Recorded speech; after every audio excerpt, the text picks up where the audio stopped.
Today, we're here to talk about, is AI coming for your job or is it going to give you your time back, right? It's something that technology promises all the time. As long as I can remember, this new device, this new technology will help you gain some more time, help you be more productive. But really, is AI actually a true promise this time round or a false promise? Well, I'm trying to use AI at the moment myself, and I mean, we were talking off air before we came on, and I was saying how at times it feels like it's adding additional pressure rather than saving any time. But I think certainly at some point it will do, right? Eventually, it will help us, but there'll be certain people where it definitely is going to take their jobs, right? Yeah, so I was just looking up on my phone because I had this amazing meme sent to me last time, right? Caption says, mathematicians who survived the invention of the calculator first time, right? Question mark. And it's referencing that programmers worried about ChatGPT or worried that they're going to lose their jobs, going to lose their lives, etc., etc. Yeah, I mean, the Industrial Revolution took away the need for muscle, didn't it? And it replaced it with machine to many degree. AI is likely to some degree to take away the brain elements and make a lot of that easier. So, you know, your accountants, your copywriters, legal clerks, they're probably about as safe as Blockbuster Video in 2007. Probably one of the more deeper questions that we need to think about or to talk about in this podcast today is, can you use AI in a business without losing the human essence of your business? And I think there's another question, Martin, which is, you know, time is good and having our time back is excellent if that's what it does. You know, money solves hunger, but it doesn't solve boredom. And boredom is often where our trouble starts, right? And if we're going to have more time, are we going to have more boredom? And is that going to produce us some additional troubles as well? So we need the human element still. There's got to be humans involved in what we're doing. You know, we've told people for decades, think smarter, not harder. And now AI is thinking smarter. Are we realizing that actually we've forgotten how to teach people how to matter? And that's the bit that we're going to need. Yeah, I mean, I think for me, I think often directors and entrepreneurs and business owners often automate at the expense of authenticity. And I think we alluded to this a little bit on the last podcast, which is sales calls from AI, right? Some directors in some businesses have decided that an AI automatically dialing and trying to do the sales call, it will achieve more because of its efficiency versus its loss of sale, right? But I think they really sacrifice their brand and authenticity, their business, really, because the human can add value to their workflow, right? Yeah. Potentially, particularly when it integrates well with their workflow. And I think one of the things that the business owner needs to think about is, what are their values? Yeah. What's the mission statement? What's the vision statement? And what's the values of the business? And if they haven't got those things written down and highlighted and ingrained into the culture, then they're probably going to have another challenge of using AI, right? Because they're not using AI in the right way, married up with their values. Correct. So, what are your thoughts on company values and how important they are in today's age? Yeah, so I mean, AI isn't going to steal company values, is it? It's if anything, it's going to make them more important to know what those values are. You know, you're going to need people to define what that value actually is. AI can't do that, and a lot of people are panicking because they think the machines are, you know, thinking better than Steve in middle management and are doing it better than him. But Yeah, actually, AI is not going to help your colleague crying in the toilet. no, People are still going to be needed to do those things, so you're absolutely going to still need that.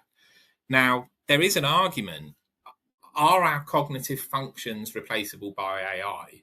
And our cognitive functions used to be our proudest asset, right? But actually, AI can do a lot of those cognitive functions. It can't do the empathy element. What's your feelings about that? in the book, The Courage to Be Disliked, it often talks about every problem that a human suffers from is an interpersonal problem, right?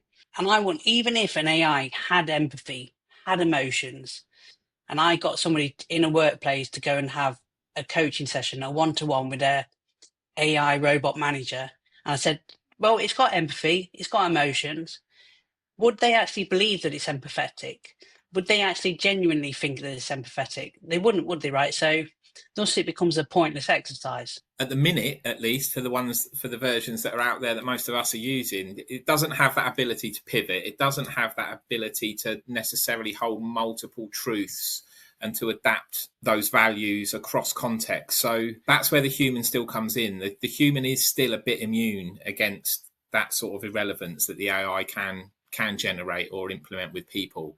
And empathy really is that bridge between the uncertainty and connection that people do need. So we're going to need some form of empathetic checkpoint, right? Even when AI is being used by all of us, we can have an AI agent in our pocket, but at which point does a human still check in? And I think that's where the company values come in. What's the company going to do? At what key moments are they going to say, right, let's not have the automated email response here. Actually, we need a human there. And that is still where there's going to be a lot of value in, almost $1 billion tech is going to be having the AI recognize, hey, this is a problem that needs a human to look at it. Otherwise, I'm just going to repeat this same cycle that we're already in. And that's where I think the big innovations might come from. Fundamentally, we need to think human plus machine, right? Not human versus machine. Yeah. I think that's one of the key things all business owners, all entrepreneurs need to be thinking about is how do we get the two to work together?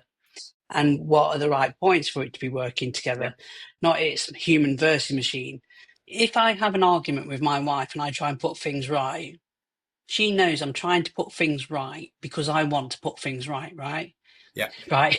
Yeah. But if an AI tells her that it's sorry, then most humans will just assume that the AI is saying sorry because it's been programmed to say it's sorry. Empathy is that soft skill that is going to harden people's career longevity for certain. AI is rigidly brilliant, but humans can improvise, they can adapt. Humans can feel guilty about things that haven't happened yet. Yeah. And that can stop them doing it. And that's oddly useful, isn't it? To have that conscientiousness, essentially, to have that Pinocchio, who was the little fella, the cricket, Jiminy Cricket, having your conscious sitting there reminding you of the potential things that can go wrong.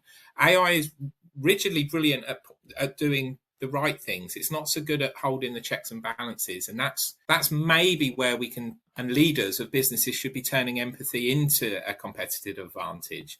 Empathy will become the differentiator, not a decoration. I don't think it's likely that OpenAI or other competitors that are available, I don't think that they're going to be able to produce empathy very easily in that way. So in the age of AI, empathy isn't the nice to have. It's going to be the survival suit that is necessary. Yeah, automation is going to scale efficiency for business, right? It always has done. But empathy scales trust, and trust will still pay better than automation. So empathy is going to be really important. If two companies are both using AI, the one that makes it better is going to be the one that's applying it to humanity better. Our customer's going to be charged for the human interaction, right? Our customer's going to be charged for the empathy. So is empathy going to become a premium? If I want to deal with a human being in a company, then that is possible. But I'm then going to end up paying the platinum rate of pricing, right? Or the gold rate of platinum, as opposed to the person that's willing to come along and do the transactional situation and just purchase and walk off and not worry about having a relationship, having an experience. We have got to the level where customer experience has become the optimum level of interaction with a business. Mm-hmm. Are we actually retreating away a little bit from that by introducing AI, of going back to transactional, and people have got a hunger for the experience and are willing to pay for it? What's the customer experiencing, and is there going to be a premium for paying that? So is the customer anxious, confused, or frustrated? And is the next element going to be adding the humanity in to recognize when the customer is experiencing that, and AI will somehow pick up on that frustration and divert the query to a human? Is that kind of what I'm thinking more about from the business perspective? They've got to evaluate where the business model lies, right? And where they can generate extra, because we live in a results driven society. We're always driving for bigger and better results. And people will pay in Harrods like 40, 50 pounds for a single strawberry, right? Because it's an experience. A lot of people have been introduced to self-service checkouts as an example. Would they be willing to pay more to Sainsbury's for a human being on the checkout?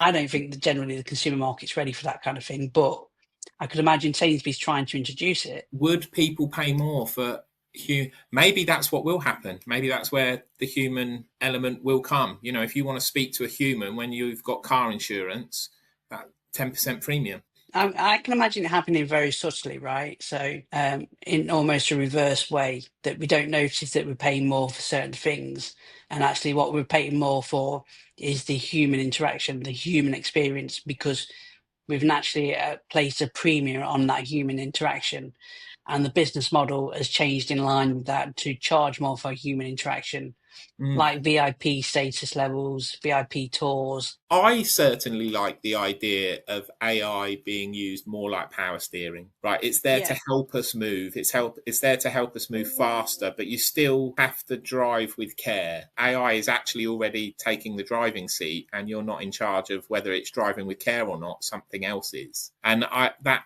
is likely to remain a concern for most humans. And it is an experiment, right? We're still in the middle of it. Yes, and you remind me completely of one of the things that I think is key. Or so coming back to our original premise, which is AI going to come and take our jobs, right? Are we more worried about our inferiority to the AI than the actual, like the AI is going to come along and beat me, and it's our worry about our position in that than the AI's intelligence, if that makes sense? I think it does make sense.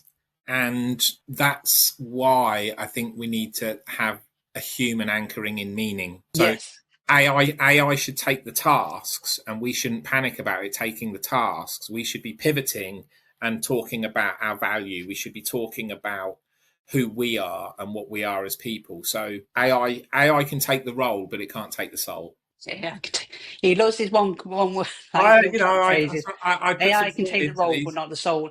But I think that's really, really important. Like, right? Yeah. So if I am working in a business and I think I'm doing the best job in the world, yeah, and then somebody else gets employed and they start doing a better job than me, and I will say that this person's at fault because of this, and this, etc., and everything. And really, what I'm doing is projecting my own inferiority complex. Yeah. I'm worried that they're doing better than me and they're going to be seen better than me and promoted ahead of me. Right. And it's the fear of them doing better than me that's the problem, not that they're going to do better than me. Yeah. And I wonder whether that's humanity is worried about itself not being ready for the intelligence of AI rather than the intelligence of AI. I think there's almost certainly likely to be an ego element, right? Whilst letting AI do the heavy machine lifting, or even some of the heavy thinking, those organizations should be using AI as a moment for reinvention. You know, inflexibility for us at this point will be more dangerous than any algorithms that are behind the AI.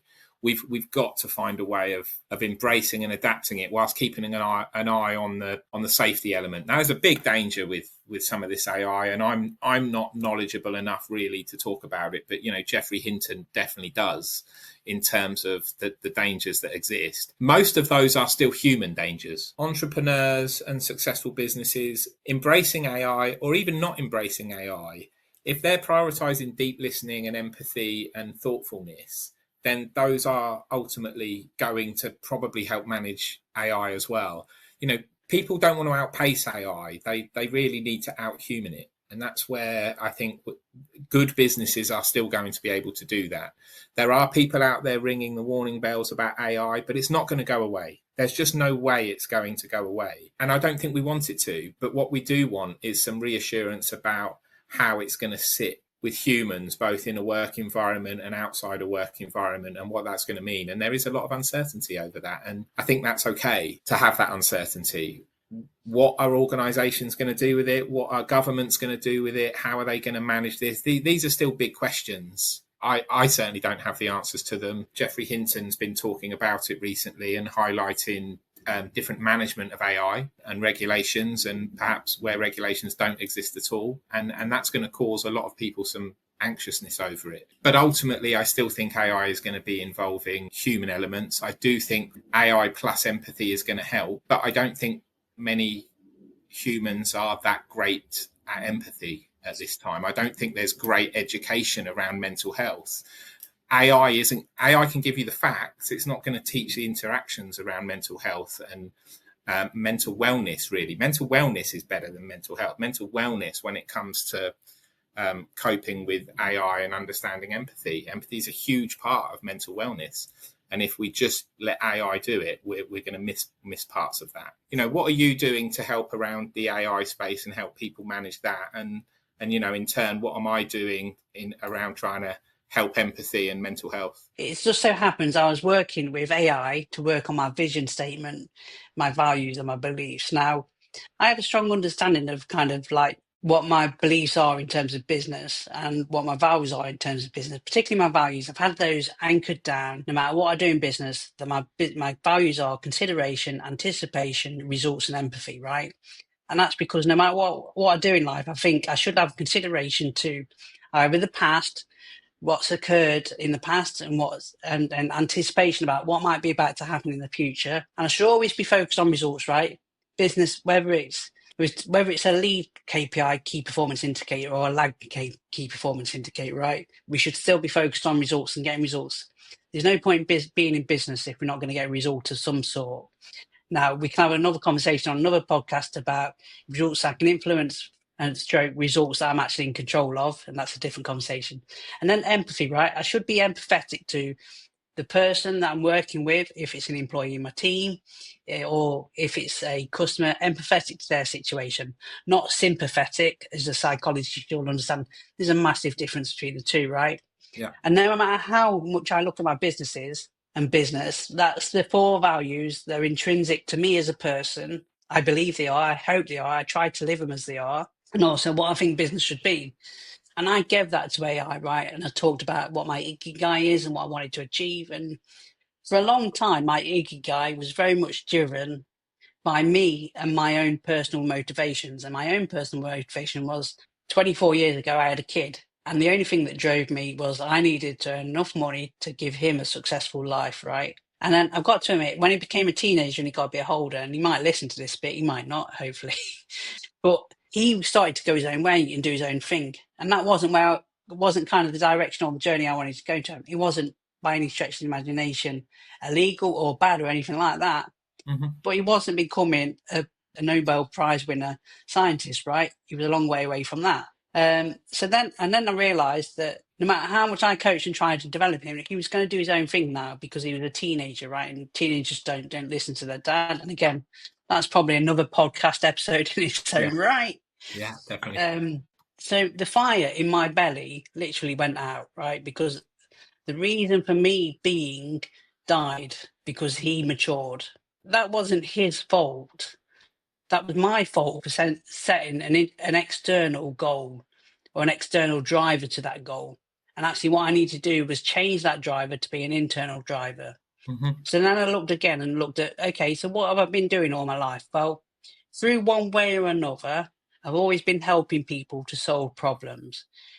Now, some people would say I've not been the best at that. Some people might say that I've been good at that in certain areas and I could be better in other areas, right? Part of my thing going forward is to help people solve their problems in business by utilising AI to overcome problems which potentially needed deeper thinking or longer thinking, or they didn't have the resources to fix previously, whereas AI can come along now and fix for them. So we actually came, me and AI together after a lot of work. This wasn't something that I just prompted and it churned out for us.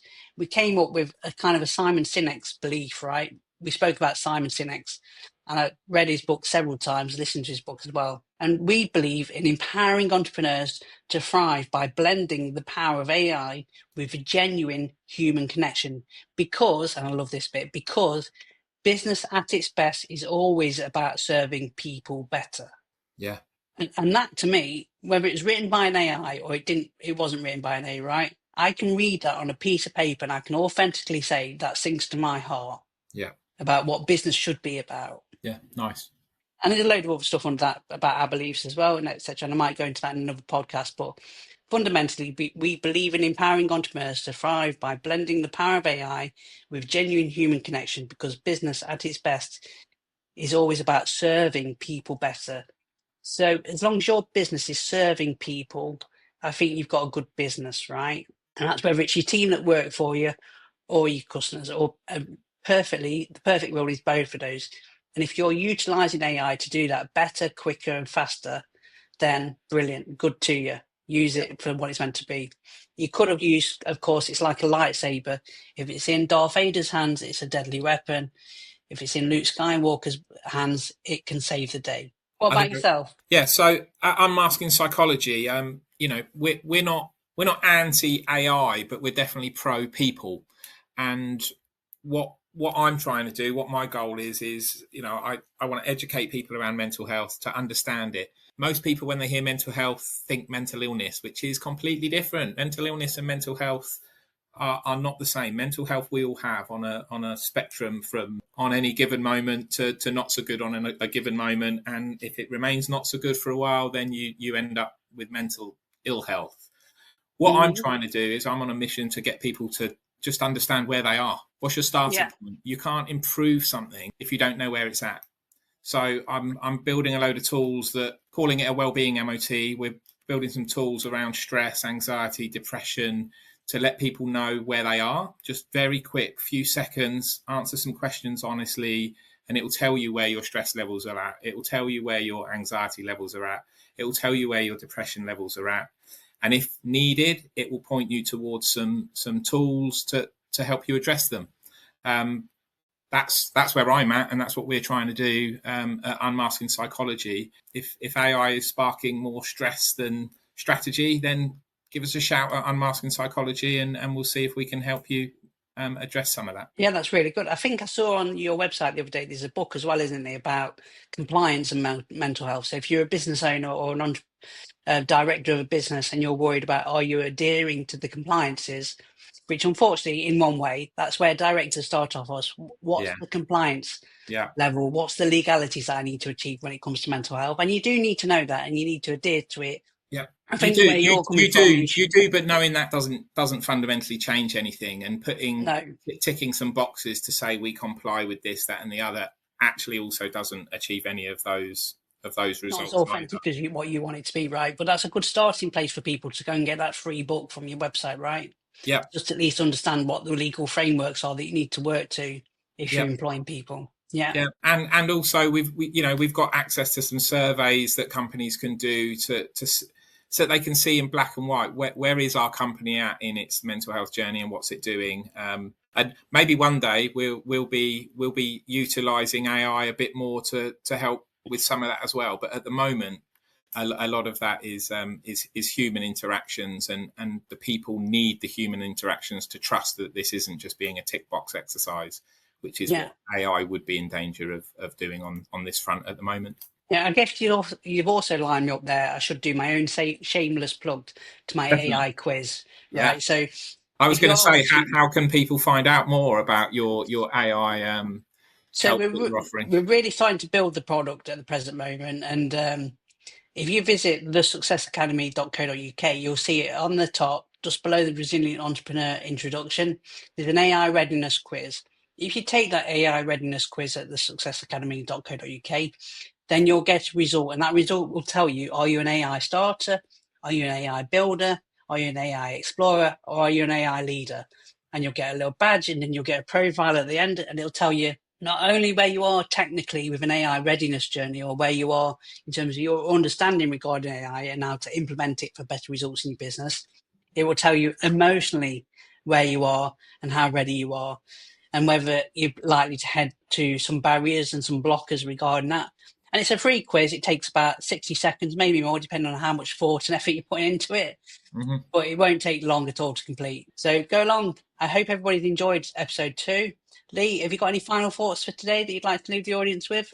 I love leaving people with lists of action points and everything usually, but I'm not going to do that today. I think really I like the AI may take the role but not the soul line. I Yeah. thought that was quite good, and also perhaps that AI is going to do a lot of things in the workplace, but it's not going to help you support your colleague when they're upset and crying in the toilet, or when they're slamming the filing cabinet and throwing things around. That is still going to be a very human element, and I don't think AI is going to replace that anytime soon. Yeah, definitely. AI, and I'll throw my own one liner there. AI should amplify your humanity, not erase it. Yeah, And it's a bit of a tongue twister I chose. You did. Well Right. done. Yeah. No worries. Thank you ever so much, everybody. Remember to subscribe, share this with your friends and family. Take care. See you on the next episode of The Resilient Entrepreneur. Thanks, Martin. See you soon.